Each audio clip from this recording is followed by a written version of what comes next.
आज हम class 12th की हिंदी पाठ्य पुस्तक दिगंत भाग 2 का पहला चैप्टर बातचीत पढ़ेंगे। यह एक निबंध है जिसके निबंधकार बालकृष्ण भट्ट है। मेरा यह वीडियो क्लास 12th के हिंदी विषय के विद्यार्थियों के लिए काफ़ी उपयोगी साबित होगा, क्योंकि मैंने इस वीडियो में इस चैप्टर के जितने भी महत्वपूर्ण ऑब्जेक्टिव है या सब्जेक्टिव है उनको शामिल करने का प्रयास किया है। तो आइए सबसे पहले हम लेखक का परिचय प्राप्त करते हैं। बालकृष्ण भट्ट का जन्म 23 जून 1844 ईस्वी को इलाहाबाद उत्तर प्रदेश में हुआ था। आजकल इलाहाबाद का नाम बदलकर प्रयागराज रख दिया गया है, तो हो सकता है कि आपके एग्जाम में जो यह प्रश्न है उसके ऑप्शन में प्रयागराज का भी नाम हो सकता है। तो यह बात ध्यान रखना होगा, क्योंकि इलाहाबाद आए चाहे प्रयागराज आए दोनों एक ही नाम है, इसलिए इसमें कंफ्यूज नहीं होना है। तो बालकृष्ण भट्ट का जन्म इलाहाबाद उत्तर प्रदेश में हुआ था या प्रयागराज उत्तर प्रदेश में हुआ था। उनकी माता का नाम पार्वती देवी तथा पिता का नाम बेनी प्रसाद भट्ट था। बालकृष्ण भट्ट शुरू से ही बहुत मेधावी थे। वे भारतेंदु युग के प्रमुख साहित्यकारों में से एक हैं। 1877 ईस्वी में बालकृष्ण भट्ट ने हिंदी प्रदीप नामक पत्र निकालना शुरू किया। उनके प्रमुख रचनाओं में उपन्यास उन्होंने काफ़ी अधिक लिखे हैं, जिसमें शिशुपाल वध, रसातल यात्रा, गुप्त बैरी इत्यादि शामिल हैं। उनके प्रमुख जो नाटक हैं उनमें शिशुपाल वध, बाल विवाह, सीता वनवास, नल दमयंती स्वयंवर या दमयंती स्वयंवर इत्यादि प्रमुख रूप से शामिल है। बालकृष्ण भट्ट ने लगभग 1000 निबंध लिखे हैं, जिनमें 100 से अधिक निबंध काफ़ी महत्वपूर्ण हैं। यह सभी निबंध भट्ट निबंध माला के नाम से 2 खंडों में प्रकाशित है। तो आइए अब हम चैप्टर की शुरुआत करते हैं। चैप्टर काफ़ी दिलचस्प है, बातचीत। यानी लेखक बालकृष्ण भट्ट कहते हैं जहाँ व्यक्ति को अपना जीवन मजेदार बनाने के लिए खाने पीने चलने फिरने की आवश्यकता है, वहीं उसे बातचीत की भी बहुत आवश्यकता होती है। जो भी धुआं या मवाद इस हृदय के अंदर, मन के अंदर जमा रहता है, वह भाप बनकर निकल जाता है। बहुत लोगों ने रॉबिन्सन क्रूसो का किस्सा पढ़ा होगा। 16 वर्ष तक उसे मनुष्य मुख देखने का अवसर प्राप्त नहीं हुआ। वह जंगल में बिल्ली और भालू के साथ रहते हुए अपना जीवन व्यतीत करता था, लेकिन एक दिन एक आदमी के मुख से उसने कुछ बातें सुनी। उनको सुनने के बाद उसको ऐसा लगा कि उसने एक बार फिर मनुष्य का रूप धारण कर लिया है, यानी एक बार फिर वह मनुष्य बन गया है। यानी बातचीत जो शब्द है या जिस मुख से हम लोग बातचीत करते हैं, शब्द का उच्चारण करते हैं, अगर यह मनुष्य के अंदर नहीं होता तो फिर उसका जीवन ऐसे ही बेकार चला जाता, कुछ मज़ा नहीं आता। तो इस चैप्टर में बालकृष्ण भट्ट ने कहा है कि सच है मनुष्य बोलता नहीं तब तक उसका गुण दोष प्रकट नहीं होता। जब मनुष्य चुप रहता है तो यह पता नहीं लग पाता कि मनुष्य का क्वालिटी क्या है, उसका गुण क्या है या उसमें क्या दोष छिपा हुआ है, क्योंकि वह चुप है। जब बोलने लगता है तब उसका गुण दोष प्रकट होता है। बेन जॉनसन का कहना है कि बोलने से ही मनुष्य के रूप का साक्षात्कार होता है। जब मनुष्य बोलता है तभी उसके बारे में पता लगता है कि मनुष्य किस प्रवृत्ति का है। तो एडिसन ने कहा कि असल बातचीत सिर्फ 2 व्यक्तियों के बीच ही होती है। अगर कोई तीसरा व्यक्ति आता है तो फिर बात मुख्य मुद्दे से हट जाती है। लेखक बालकृष्ण भट्ट ने कहा है कि यूरोप के विद्वान मंडली में, यानी आर्ट ऑफ कन्वर्सेशन क्या है? आर्ट ऑफ कन्वर्सेशन का मतलब होता है बातचीत करने की कला। तो लेखक मानता है कि यूरोप के विद्वान मंडली में आर्ट ऑफ कन्वर्सेशन पाया जाता है, यानी बातचीत करने की कला पाई जाती है।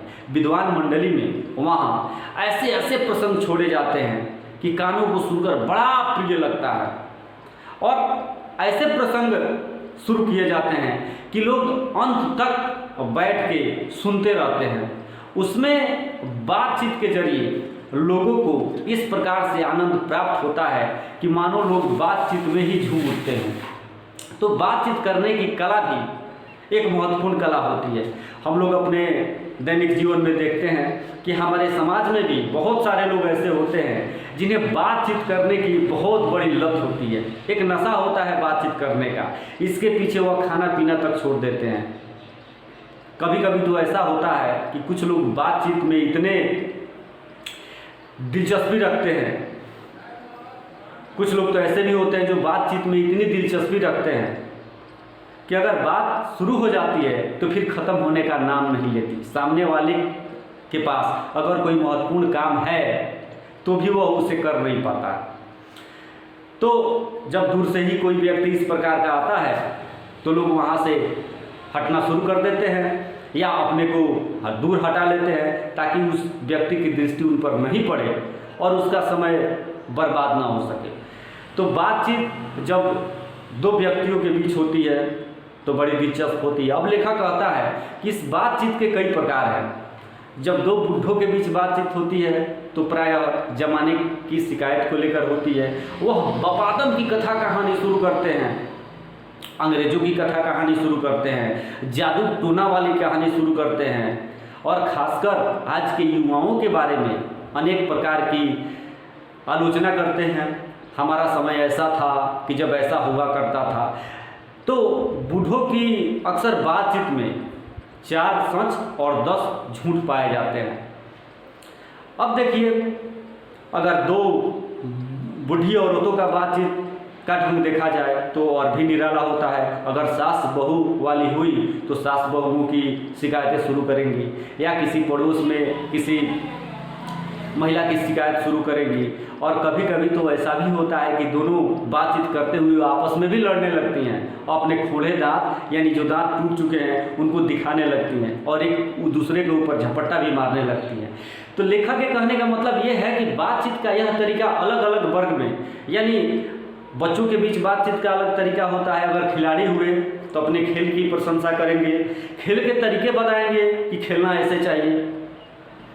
जैसे कभी कभी देखा जाता है कि जो खिलाड़ी फील्ड में खेल रहे हैं तो उनको देख के जो बैठे हुए खिलाड़ी होते हैं जो खेल खेलते हैं, अभी दूसरों के सामने एक उदाहरण पेश करते हैं कि इस गेंद को ऐसे खेलना चाहिए था, इसको पीछे हट के 6 मारना चाहिए था।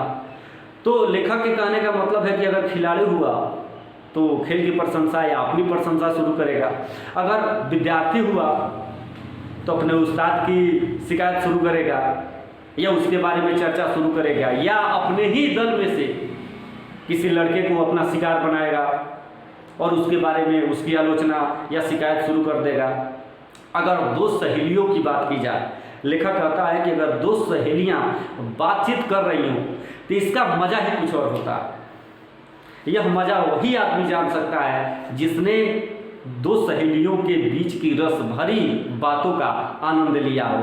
तो इनके बातचीत का जो तरीका है वह काफ़ी अलग होता है। लेखक कहता है कि इन सब चीज़ों को देखने के बाद इस बात पर गौर करना होगा कि बातचीत में एक फरीक की आवश्यकता तो जरूर होती है, यानी एक आदमी की आवश्यकता तो जरूर होती है। कभी कभी ऐसा भी देखा जाता है कि दूसरों के नहीं होने के कारण हम बातचीत नहीं कर पाते हैं, अपने जो अनुभव है उसको बांट नहीं पाते हैं। या कभी कभी ऐसा भी वक्त आता है जब हमारा मन बेचैन हो जाता है कि दूसरों से किसी प्रकार की बात शेयर की जाए ताकि हमारा जो दुख है वह कम हो या चित्त हल्का हो। तो इस परिस्थिति में हमें दूसरा कोई जब नहीं मिल पाता है तो हमारी बेचैनी बढ़ जाती है, हम थोड़े से बेसब्र हो जाते हैं।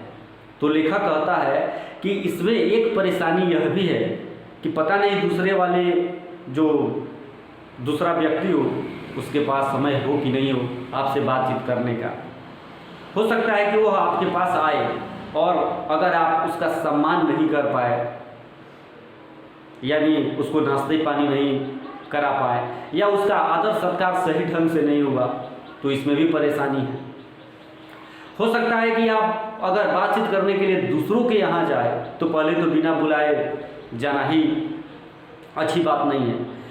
तो फिर इन सब परेशानियों को ध्यान में रखते हुए लेखक कहता है कि हमें अपने अंदर एक ऐसी शक्ति विकसित करनी चाहिए ताकि हम खुद से ही बात कर लिया करें, हमें दूसरों के पास जाने की कोई आवश्यकता नहीं पड़े, दूसरों से बातचीत की कोई आवश्यकता नहीं पड़े, क्योंकि इसमें कई प्रकार की परेशानियां हैं। हमारी जो जिह्वा है यानी जीभ है कतरनी के समान स्वच्छंद चला करती है, यानी कैंची के तरह एकदम बेलगाम चला करती है। हो सकता है कि इससे कुछ ऐसी बातें निकल जाए कि सामने वाले को बुरा लग जाए, या क्रोध में कभी कभी जो कड़वी बातें हैं वो भी निकल जाती हैं, कुछ गलत बातें हैं वो भी निकल जाती है, अश्लील बातें भी निकल जाती हैं, जिसके कारण हमें काफ़ी प्रकार की परेशानी का सामना करना पड़ सकता है। इसका खामियाजा हमें भुगतना पड़ सकता है। तो क्यों ना हम अपने अंदर ऐसी शक्ति विकसित करें कि हम खुद से ही बात कर लिया करें, हमें दूसरे किसी की आवश्यकता नहीं पड़े। अगर हमारे अंदर यह शक्ति आ जाती है तो फिर समझ जाइए कि हमारा जीवन आनंद से भर जाता है। तो इसके लिए हमें मनोयोग का सहारा लेना पड़ेगा, हमें अपने आप को एकाग्र करना पड़ेगा, हमें अपने अंदर एक और व्यक्ति को शामिल करना पड़ेगा। अगर हम कोई भी बात सोचते हैं या किसी से कहने का प्रयास करते हैं तो सबसे पहले उसका उदाहरण अपने अंदर ही उस व्यक्ति को मानकर कहना पड़ेगा कि आखिर उसका रिएक्शन क्या है, उसकी प्रतिक्रिया क्या है, और अपने ही अंदर उन दोनों व्यक्तियों को बैठाना होगा। तब जाके हम अपने जीवन को सफल बना सकते हैं।